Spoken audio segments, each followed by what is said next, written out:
সামনে আমার ভাই ও বোনেরা, আসসালামু আলাইকুম। এই দিবসে, এই ঐতিহাসিক একটি দিনে আমি প্রথমেই স্মরণ করছি শহীদ রাষ্ট্রপতি জিয়া রহমানকে, যিনি বাকশালের হাত থেকে আমাদেরকে মুক্তি দিয়ে বহুদলীয় গণতন্ত্র কায়েম করেছিলেন।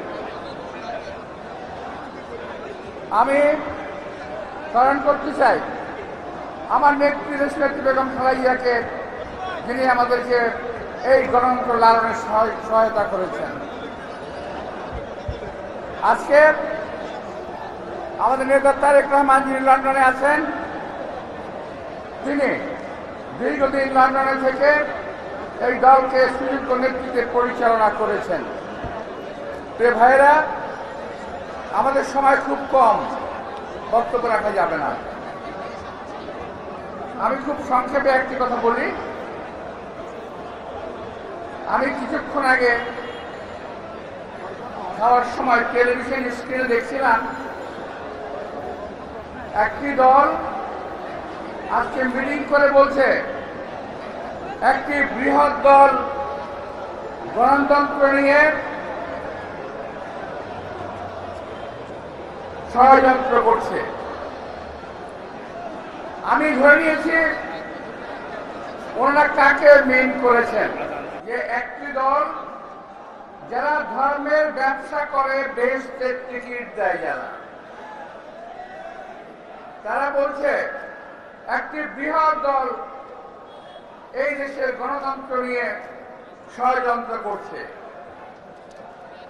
আমি তার জবাবে বলতে চাই, এই আপনারা যারা এই কথা বলছেন, আপনার দেশের স্বাধীনতা সার্বভৌমত্ব নিয়ে ষড়যন্ত্র করছেন।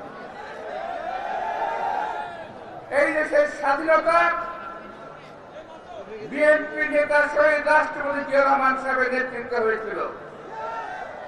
আজকে 7ই নভেম্বর আপনারা তাকে সেই দিনটিকে অশ্রদ্ধা জানিয়েছেন। এই দিন নিয়ে কোনো কথা বলছেন না, বলছেন একটি বৃহৎ দল ষড়যন্ত্র করছে। বিএনপির ষড়যন্ত্রের কোন ইতিহাস নাই, পিছনের দরজা দিয়ে ক্ষমতায় যাওয়ার কোন ইতিহাস নাই। বরং আপনারা বারবার চেষ্টা করেছেন 1947 সাল থেকে, সেই সময়ের স্বাধীনতা আন্দোলন আপনারা করেন নাই, জনগণের বিরুদ্ধে গিয়েছেন।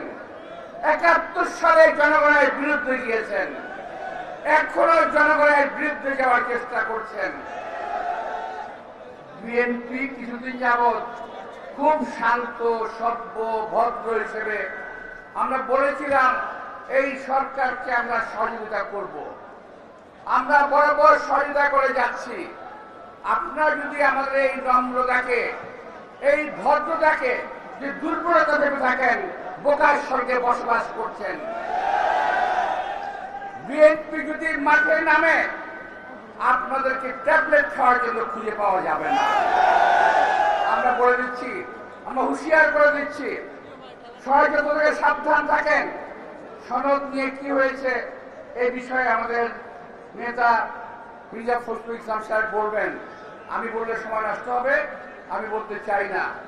অনেকে লম্বা লম্বা কথা বলছে সনদ নিয়ে, আমরা বারবার এটাকে মানতে চেয়েছি, কিন্তু আপনারা একটা না একটা খুঁত ধরছেন এবং এটাকে নষ্ট করার চেষ্টা করছেন।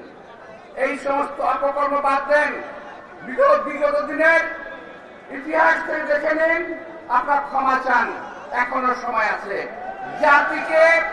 জাতিকে আর বিভ্রান্ত করার চেষ্টা করবেন না। আপনাদের সবাইকে আন্তরিক ধন্যবাদ এবং শুভেচ্ছা জানিয়ে বক্তব্য শেষ করছি। খোদা হাফেজ।